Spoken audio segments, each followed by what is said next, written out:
भारत अपने महान हस्तियों के साथ साथ कुख्यात डाकुओं के लिए भी जाना गया है। एक समय में यहाँ के बीहड़ और जंगलों में खतरनाक डाकुओं को राज करता था। भारत में कई कुख्यात डाकू हुए जिसमें वीरप्पन, फूलन देवीजा चर्चा में रहे। लेकिन वो एक ऐसा डाकू ऐसा भी था जिसका नाम खौफ ही पैदा कर देता था। उसके नाम मात्र से लोगों में खौफ हो जाता था। उस खतरनाक डाकू का नाम सुल्ताना। दोस्तों, आइए हम आज वीडियो में बताते हैं सुल्ताना डाकू के किले और उससे जुड़े खूनी बड़ की दिलचस्प कहानी। माना जाता है कि सुल्ताना डाकू 20वीं शताब्दी के शुरुआत में उत्तर प्रदेश के नजीबाबाद के लेकर कोटद्वार क्षेत्र तक सुल्ताना डाकू का खौफ था। वहीं उसका राज बिजनौर से लेकर कुमायूं तक चलता था। ऐसे में सुल्ताना डाकू के बारे में ये बताया गया कि वो जहाँ लूट करने जाता था वहाँ के लोगों को लूट की सूचना पहले दे देता था, यानी उनको पहले से ही चेतावनी भरे चीज़ें बता देता था। वहीं उसके बारे में यह भी बताया गया है कि उसने किसी गरीब को नहीं लूटा है। एक अच्छी बात थी सुल्ताना के अंदर। माना जाता है और कहा भी जाता है कि कोटद्वार बांबर और क्षेत्र के एक जाने माने जमींदार उमराव सिंह के यहाँ सुल्ताना डाकू ने सूचना भिजवाई कि फलाने दिन उसके घर को लूटने आ रहा है। उमराव सिंह काफ़ी गुस्सा हुए। उन्होंने पुलिस को इसकी जानकारी देने के लिए अपने एक नौकर को चिट्ठी देकर थाने को भेजा। नौकर को रास्ते में सुल्ताना डाकू के साथी मिले। डाकू भी पुलिस की जैसी ही वर्दी पहना करते थे, इसलिए नौकर ने गलती से वो चिट्ठी सुल्ताना डाकू के साथियों में हाथों में समा दिया। फिर क्या हुआ? फिर सुल्ताना डाकू जमींदार उमराव सिंह के घर पहुंचा और उसे गोली मार दी। अगर जमींदार ऐसी भूल न करता तो शायद उसकी जान बच जाती। दोस्तों, आज हम इनकी पूरी और कहानी बताने वाले हैं, किले की कहानी बताने वाले हैं और सुल्ताना डाकू से जुड़े हर एक चीज़ बताने वाले हैं जिसे आज तक दुनिया अनजान है।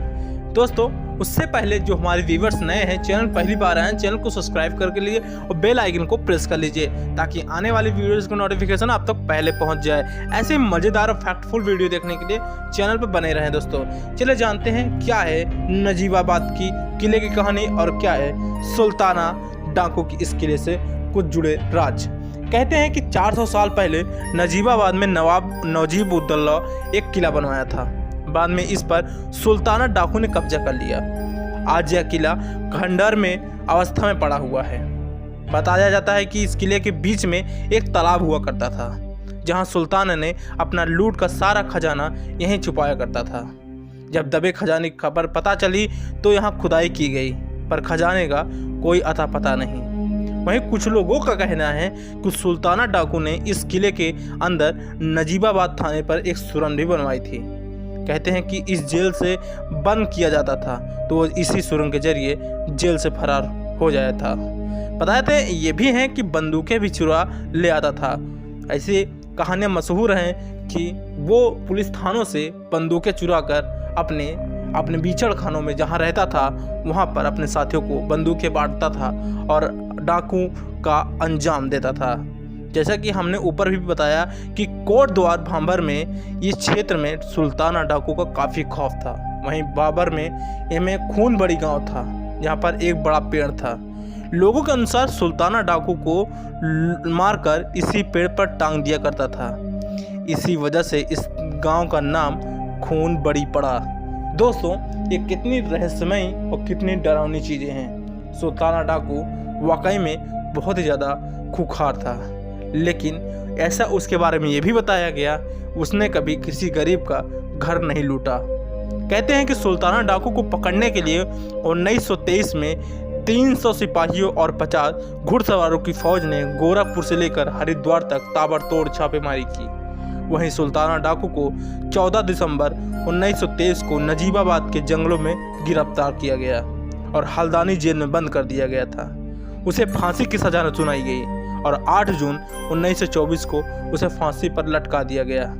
दोस्तों, इसकी इतनी ज़्यादा रहस्यमयी कहानी है और नजीबाबाद किले की अब थोड़ा नजीबाबाद किले के कुछ बताया जाता है कि सुल्ताना की डकैती का आतंक इस कदर फैला हुआ था कई साल तक जारी रहा, मगर अंग्रेजी सरकार थी और वो यह स्थिति ज़्यादा देर तक बर्दाश्त नहीं कर सकते थे। पहले तो उन्होंने भारतीय पुलिस के जरिए सुल्ताना को ठिकाने लगाने की कोशिश की, मगर सुल्ताना के मुखबिर और गरीब देहातियों की मदद से वो अपने इरादों में कामयाब ना हो सका। अंत में अंग्रेजों ने सुल्ताना डाकू की गिरफ्तारी के लिए ब्रिटेन से फ्रेडी एंड नामक तजुर्बेकार अंग्रेज पुलिस अधिकारी को भारत बुलाने का फैसला किया गया। फ्रेडी यंग ने भारत पहुंचकर सुल्ताना की सभी वारदातों का विस्तार से अध्ययन किया और उन घटनाओं पर जानकारी जमा की। जब सुल्ताना और उनके गिरोह के सदस्य पुलिस के हाथों गिरफ्तारी से साफ बच निकले थे, तब यंग ने इस निष्कर्ष निकालने में ज़्यादा देर नहीं लगी। सुल्ताना की कामयाबी का राज उसके मुखबिरों का जाल है, जो पुलिस विभाग तक फैला हुआ है। यो यह भी जान गया कि मनोहर नामक लाल एक पुलिस अधिकारी सुल्ताना का खास आदमी है, जो सुल्ताना की गिरफ्तारी की हर कोशिश उसकी खबर पहुंचा देता था। इससे पहले कि पुलिस उसके ठिकाने पहुंचती, वो अपना बचाव कर लेता था। फ्रेडी यंग ने सुल्ताना को गिरफ्तार करने के लिए बड़ी होशियारी से योजना बनाई।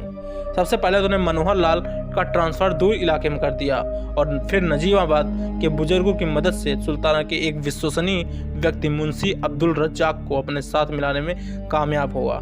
और सुल्ताना मुंशी अब्दुल रज्जाक सबसे ज़्यादा भरोसा करता था। सुल्ताना के छिपने की जगह नजीबाबाद की स्थित एक जंगल था, जिसे कजली बना कहा जाता था।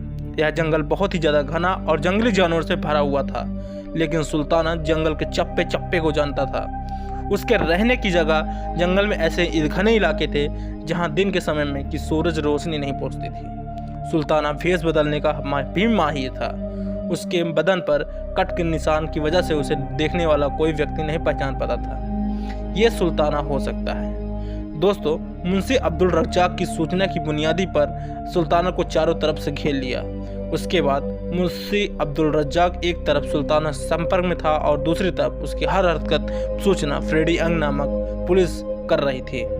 एक दिन मुंशी ने सुल्ताना को एक ऐसे स्थान पर बुलाया जहां पुलिस पहले से ही छुपी हुई थी, और सुल्ताना जैसे ही मुंशी के बिछाए हुए जाल पर पहुंचा तो वहां पर पेरिस नामक के अधिकारी ने उन्हें साथियों के साथ एकदम पूरी तरह से पकड़ लिया और सुल्ताना ने अपने फायर करना चाहा, मगर पुलिस उसकी राइफल छीनने में कामयाब हुई। इस तरह से यह बताया जाता है कि उस मुंशी के द्वारा सुल्ताना को आसानी से पकड़ा गया। उसके बाद ऐसा बताया जाता है कि उस मुंशी की गद्दारी की वजह से सुल्ताना को ज़िंदगी में पहली बार शिकस्त का सामना करना पड़ा। उसके बाद वहाँ से सुल्ताना की पूरी एक विरासत वहीं ख़त्म हुई। दोस्तों, उम्मीद करते हैं ये वीडियो काफ़ी अच्छी लगी होगी। आने वाली फैक्ट वीडियो आप तक पहले पहुँचे, आप तक अच्छी लगे, अब चैनल को सब्सक्राइब करके बेल आइकन को प्रेस कर लीजिए।